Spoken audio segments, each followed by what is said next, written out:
Bonjour. On peut dire que vous avez eu plusieurs vies en une. Oui, je le dis souvent, c'est vrai, je dis souvent ça. J'ai été comédien, metteur en scène, puis j'ai dirigé une agence de publicité, puis j'étais conservateur de musée, puis j'ai écrit des livres, je continue d'ailleurs à écrire. J'étais plasticien, j'ai fait quand même quelques expositions, notamment à Bruxelles, dans une très belle galerie qui s'appelait L'Angle Aigu. Oui, c'est comme ça, plusieurs vies. C'est pas une accumulation de vies, moi je trouve que c'est une continuité. Il y a un binôme qui vous correspond bien, c'est le binôme peinture-écriture. Pourquoi les écrits sont-ils importants pour vous? En fait, j'ai fait un travail de fin d'études à l'université sur l'écriture dans l'art contemporain. Donc vous voyez que ça date un petit peu, parce que mes études, ça devient un petit peu loin. Donc l'écriture dans l'art contemporain, parce que l'écriture, pour moi, et la peinture, c'est quasiment la même chose. Comme lorsqu'on peint une icône, par exemple, on dit pas que l'on peint une icône, on dit qu'on écrit une icône. Et en fait, la peinture, c'est un peu ça aussi pour moi. On ne peint pas vraiment une toile, on écrit une toile, on raconte une histoire. Il y a des mots, il y a du vocabulaire, on peut faire des phrases avec des couleurs. On peut raconter, oui, vraiment des histoires de toutes sortes. Mais évidemment, au-delà de ça, j'ai travaillé beaucoup la calligraphie.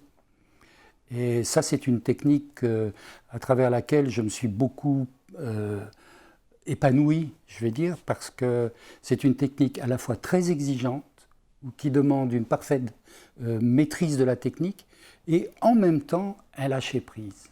Je dis souvent qu'il faut maîtriser à fond la technique pour pouvoir l'oublier. Et c'est vraiment ça que je retrouve à travers ma pratique de la calligraphie. Je maîtrise la technique, mais je l'oublie. Parce que sinon, je deviens esclave de la technique et trop scolaire. Et ça rétrécit le champ de la créativité. Pour vous, l'artiste a-t-il un rôle à jouer? Oui, je dis souvent une chose, c'est que l'artiste a un devoir d'espérance. On ne peut pas se tourner entièrement vers le noir, le sombre, le sinistre. L'extérieur nous donne suffisamment de leçons dans cela, je trouve. Et donc, je ne dis pas non plus qu'il faut être un béni oui-oui qui va voir que le beau côté des choses et que le bon côté des choses. Mais dans une œuvre, j'estime qu'à chaque fois, il doit y avoir une petite lueur d'espérance, que tout ne soit pas complètement fermé. Dans les livres, par exemple, que j'ai écrits, les romans que j'ai écrits, l'histoire était parfois très sombre, très glauque, dans un Moyen-Âge difficile.